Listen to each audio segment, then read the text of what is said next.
दाफलगाव लागले आहेत. खूप चांगली बॅटिंग. सुंदर अशी फलंदाजी करताना दिसतोय तो आपल्याला मयूर कारंडे. दायरी गावातील उगवता तारा. डाव्या हाताने फलंदाजी करणारा मयूर. 5 धावा अखेर. आपलं 5 षटका अखेर धावसंख्या झाली ती 81. सुंदर अशी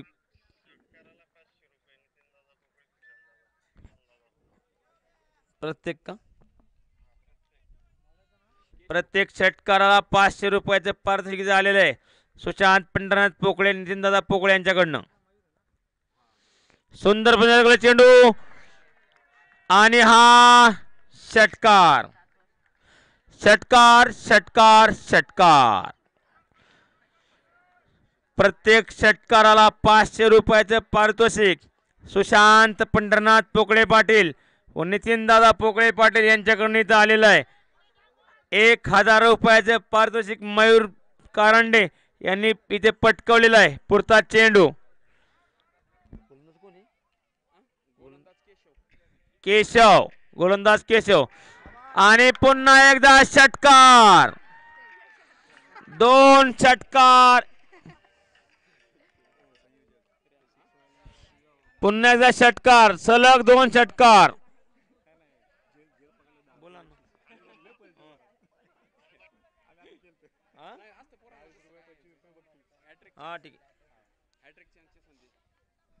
या कालच्या दिवसामध्ये देखील सलग 2दा हॅट्रिक षटकार मारलेला खेळाडू मयूर कारंडे. आणि आता तुळशीदास अण्णा रायकर यांच्याकडनं पण प्रत्येक षटकाराला 1000 रुपयाचे पारितोषिक झालेले आहे. सुंदर बंतर चेंडू आणि हा सलग 3 षटकार. सलग 3 षटकार मारणारा मयूर कारंडे. सलग 3 षटकार मारणारा मयूर कारंडे हा फलंदाज. दायरी गावचा उगवता तारा राजेश भाऊ पोकळे यांच्या मार्गदर्शनाखाली सराव करताना खेळाडू. धावसंख्या झाली ती 99. सुशांत पोकळे पाटील यांच्याकडनं 500 रुपये. नितीन पोकळे पाटील यांच्याकडनं 500 रुपये. तुळशीराज अण्णा रायकर यांच्याकडनं 1000 रुपये. धावसंख्या 99. पुन्हा एकदा षटकार. वार षटकार. षटकार षटकार षटकार. लागोपाठ 4 षटकार. दायरी गावचा उगवता तारा मयूर कारंडे राजेश पोकळे यांच्या मार्गदर्शनाखाली खेळणारा खेळाडू. धावसंख्या झाली 105. या स्पर्धेमधली सर्वोच्च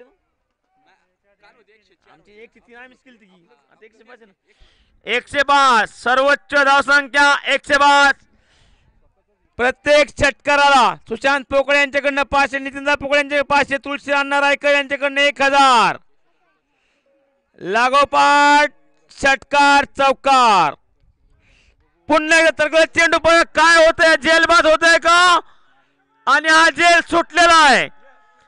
थोडस गचाळाचं क्षेत्ररक्षण इथे आणि सुंदर अशा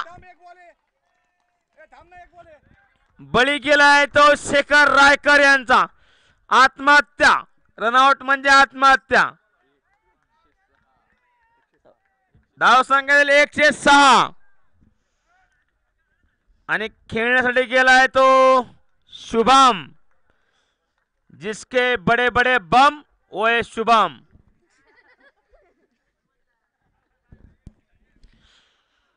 प्रत्येक षटकाराला सुशांत पोकळे व तुळशीदास अण्णा रायकर ग्रामविकास अधिकारी यांच्याकडनं 1000 रुपयाचे पारितोषिक आलेलं आहे. शेवटचा चेंडू आणि बीट झालाय तो मयूर कारंडे. धावसंख्या झाली दायरी 11 संघाची 106. 106. धावसंख्या झाली 106. जिंकण्यासाठी पाहिजे 107. Don't forget again. दरम्यान पुढचं समालोचन करते आमचे सहकारी मित्र धनावडे सर.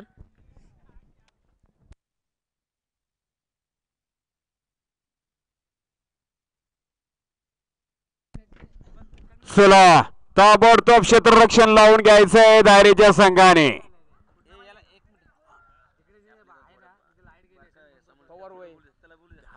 आणि ताबडतोब 2 फलंदाज कामतडीचे मैदानामध्ये पाठवायच्यात. कामतडी संघाला जिंकण्यासाठी 36 चेंडू 107 धावेंची गरज. सामना पाहण्यासाठी आलेले आमचे सहकारी मित्र संतोष हजारे आणि त्यांच्या जोडीला आलाय तर सोन्या भाऊ उर्फ मयूर कामटे यांचंही मैदानात आगमन झालंय. त्यांचंही हार्दिक स्वागत.